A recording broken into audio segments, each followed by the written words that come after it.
Hello, friends and family of First Presbyterian. Maybe the longest handwritten letter I've ever received as a minister was a letter from a church member who was offended by the opening of a pastoral prayer. Now, I was just brand new in ministry, right out of seminary, and I was serving a little more conservative church, and I dared to open the prayer this way. O God, who loves us like a father and who nurtures us like a mother. And I went on to pray. Well, our church member wrote a four-page letter to this young minister, me, explaining how God is nothing like a mother. And frankly, I don't remember what else he said. Yes, he said in that letter. I just remember thinking, this is a long letter for such a short opening. And I don't remember my response, but I think, or at least I hope, it included this text that I'm using this coming Sunday.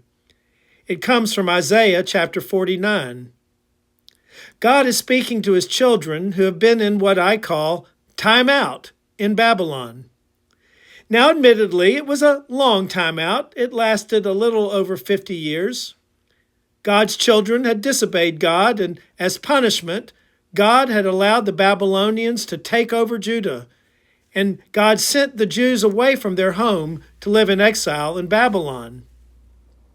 And over time, as you might imagine, the Jews began to wonder if God had simply abandoned them. In fact, Isaiah 49:14 reports people were saying, "The Lord has forsaken me. My Lord has forgotten me." It must have been a very terrible feeling to feel forgotten and all alone and abandoned by God. I mean, any child who has ever been lost from their parents, and maybe you're one of those children, they can tell you how frightening that is. Well, the Lord hears his children and answers them this way. Can a mother forget the baby at her breast and have no compassion on the child she has born? Though she may forget, I will not forget you. Can a mother forget? Now, the Lord is not afraid to use a maternal image to describe the love and care the Lord has for her children. And the message is clear. Don't miss the message. Can a mother forget? Of course not. How could you ever think that God would give up on you? How could you ever think that God would abandon you? I mean, can a mother have no compassion on the child she has born? Though she may forget, which I consider to be an exaggeration, of course she would not forget. Though she may forget, I will not forget you. Now, I don't know if you've ever felt forsaken by God or forgotten by God. Maybe you feel that way now. And if so, others have gone before you, like the Jews in Babylon. And I can imagine all of us have had moments or seasons when we have wondered if God has forgotten us. But hear this message from Isaiah.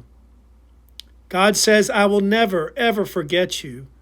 I will always love you. In fact, I will love you so much that I am willing to come down there and to die for you if that's what it takes to show you the depth and the breadth of my love for you.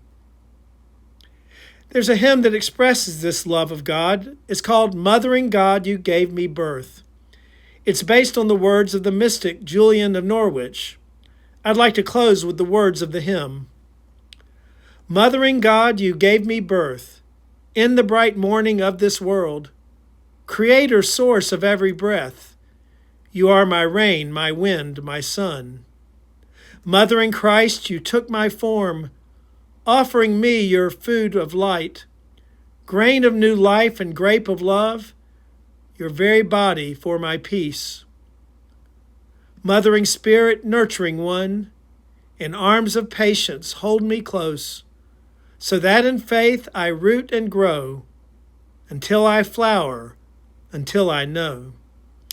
As we come to Mother's Day this weekend, as we remember our own biological mothers or those who raised us like mothers, let us also remember our mothering God who gave us birth, who loves us far more than we will ever know. Let us give thanks to this God. May the peace of the Lord be with us. I hope to see you Sunday if not sooner, whether it be online or in person. Peace be with you.